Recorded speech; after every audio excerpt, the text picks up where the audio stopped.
स्वागत है आप सभी का। आज हम एक बहुत ही दिलचस्प विश्लेषण करने वाले हैं। हमारे आसपास हर पल कुछ न कुछ बदल रहा है ना? आज हम इन्हीं बदलावों के पीछे छुपे विज्ञान को डिकोड करेंगे। चलिए, बिना देरी किए इस रोमांचक सफर की शुरुआत करते हैं। जरा इस पिघलते हुए बर्फ के टुकड़े के बारे में सोचिए। बहुत आम सी बात है, इसे हम अक्सर देखते हैं, लेकिन क्या हमने कभी इसके पीछे की साइंस पर गौर किया है? बर्फ पहले एकदम ठोस थी और देखते ही देखते वो पानी में बदल गई। अब वहीं दूसरी तरफ इस किले को देखिए। कुछ ही दिन पहले तक ये बिल्कुल फ्रेश था, लेकिन आज इस पर ये गहरे भूरे रंग के धब्बे आ गए हैं और शायद इसमें से एक अजीब सी महक भी आ रही हो। अब सोचने वाली बात यह है कि बर्फ का पिघलना और केले का सड़ना, इन दोनों में आखिर फर्क क्या है? देखने में दोनों आम बदलाव हैं, लेकिन विज्ञान के नजरिए से ये एक दूसरे से बिल्कुल अलग हैं। तो यहाँ सबसे बड़ा सवाल ये उठता है कि इन बदलावों के दौरान असल में हो क्या रहा है? हमारे आसपास जो ये बदलावों का सिलसिला लगातार चलता रहता है, उसे हम वैज्ञानिक रूप से कैसे बांट सकते हैं? आइए इसे थोड़ा गहराई से समझते हैं। पहला हिस्सा, हमारे आसपास के बदलाव। हमारे आसपास होने वाले बदलावों की लिस्ट सच में बहुत लंबी है। मक्के से पॉपकॉर्न बनना हो, पानी का उबलना हो, सब्जियों का कटना हो, या फिर रोजमर्रा का काम जैसे गीले कपड़ों का सूखना, ये सब देखकर मन में आता है ना कि क्या हम इन अनगिनत घटनाओं को विज्ञान की किन्हीं दो साफ कैटेगरीज में बांट सकते हैं? बिल्कुल बांट सकते हैं। दूसरा हिस्सा, भौतिक परिवर्तन की पहचान। भौतिक परिवर्तन यानी फिजिकल चेंज, इसे समझना बहुत आसान है। जब किसी चीज के आकार, साइज या उसकी अवस्था में बदलाव तो होता है, लेकिन कोई पूरी तरह से नई चीज नहीं बनती, तो उसे भौतिक परिवर्तन कहते हैं। मतलब जो मूल चीज है वो गायब नहीं होती, बस अपना अस्थायी रूप बदल लेती है। इसे कुछ आम उदाहरणों से समझते हैं।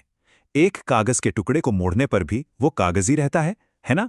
गुब्बारे की हवा निकाल दें तो भी रबर वही का वही रहता है, और चौक को पीसकर चूरा भी बना दें तो भी रासायनिक रूप से वो चौक ही है। ये सारी बातें इस नियम को पक्का करती हैं कि इस तरह के बदलावों में कोई भी नया पदार्थ नहीं बनता। तीसरा हिस्सा, रासायनिक परिवर्तन आखिर क्या है? अब आते हैं कहानी के दूसरे पहलू पर। रासायनिक परिवर्तन यानी केमिकल चेंज एक ऐसी प्रक्रिया है जहां एक या उससे ज्यादा पूरी तरह से नए पदार्थों का निर्माण होता है। ये भौतिक परिवर्तन से एकदम उल्टा है। यहां कुछ ऐसा नया बन जाता है जो पहले वहां था ही नहीं। चौथा हिस्सा, आइए देखते हैं कुछ रासायनिक प्रयोग। चलिए, एक दिलचस्प प्रयोग की कल्पना करते हैं। मान लीजिए दो पारदर्शी ग्लास हैं, एक में सादा पानी है और दूसरे में चूने का पानी। जब एक नली से दोनों ग्लासों में हवा फूंकी जाती है तो सादे पानी में कुछ नहीं होता, लेकिन चूने का पानी अचानक से दूधिया सफेद हो जाता है। ये किसी जादू से कम नहीं लगता। लेकिन जादू नहीं, इसके पीछे एक शानदार विज्ञान है। दरअसल हमारी सांस से निकलने वाली कार्बन डाइऑक्साइड गैस चूने के पानी के साथ रिएक्ट करती है, और इस रिएक्शन से एक बिल्कुल नया अघुलनशील पदार्थ बनता है, कैल्शियम कार्बोनेट। चूने के पानी का दूधिया होना उसे नए पदार्थ के बनने का पक्का सबूत है। अब एक और मजेदार रिएक्शन देखते हैं। जब एक चम्मच सिरके में बस एक चुटकी बेकिंग सोडा मिलाया जाता है तो तुरंत फिज की तेज आवाज आती है और गैस के बुलबुले तेजी से ऊपर उठने लगते हैं। ये गैस कार्बन डाइऑक्साइड है जो इन दोनों के मिलने से पैदा हुई है ना? एकदम साफ और तेज रासायनिक परिवर्तन। पांचवा हिस्सा, दहन और जंग। अब अगर हम दो अलग अलग रासायनिक परिवर्तनों की तुलना करें तो जंग लगना एक बेहद धीमी प्रक्रिया है। इसमें लोहा धीरे धीरे हवा और नमी के संपर्क में आकर एक नए भूरे पदार्थ यानी आयरन ऑक्साइड में बदल जाता है। वहीं दूसरी तरफ दहन या जलना, जैसे मैग्नीशियम रिबन का जलना, एक बहुत ही तेज प्रक्रिया है जिसमें भारी मात्रा में गर्मी और रोशनी के साथ एक नया पदार्थ मैग्नीशियम ऑक्साइड बनता है। वैसे दहन के कुछ बहुत ही सख्त नियम भी होते हैं। सबसे अहम नियम यह है कि किसी भी चीज के जलने के लिए ऑक्सीजन का होना बहुत जरूरी है। वो मोमबत्ती वाला मशहूर प्रयोग तो याद ही होगा। अगर जलती हुई मोमबत्ती को कांच के ग्लास से ढक दें तो वो तभी तक जलती है जब तक ग्लास के अंदर की ऑक्सीजन खत्म नहीं हो जाती। ऑक्सीजन खत्म तो ये शक्तिशाली रासायनिक परिवर्तन भी तुरंत रुक जाता है। तो चलिए एक बार इन दोनों का अंतर पक्का कर लेते हैं। निष्कर्ष बड़ा ही सीधा है।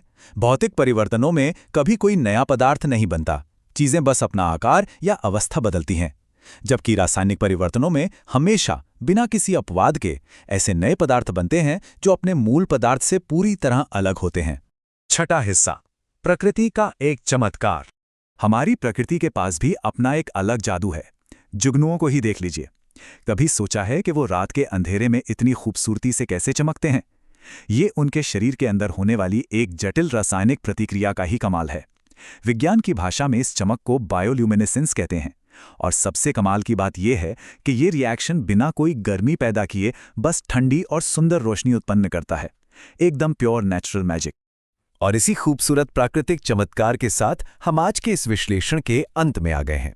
जाते जाते एक सवाल छोड़ना चाहूंगा, हमारे रोजमर्रा के जीवन में और कौन-कौन सी ऐसी जादुई रासायनिक प्रतिक्रियाएं हैं जो हर दिन हमारे आसपास हो रही हैं? रसोई में पकते हुए खाने से लेकर त्योहारों पर आसमान में होने वाली आतिशबाजी तक, विज्ञान का ये अद्भुत खेल हर जगह जारी है। बस नजरें खुली रखिए और अपने आसपास के चमत्कारों को पहचानते रहिए।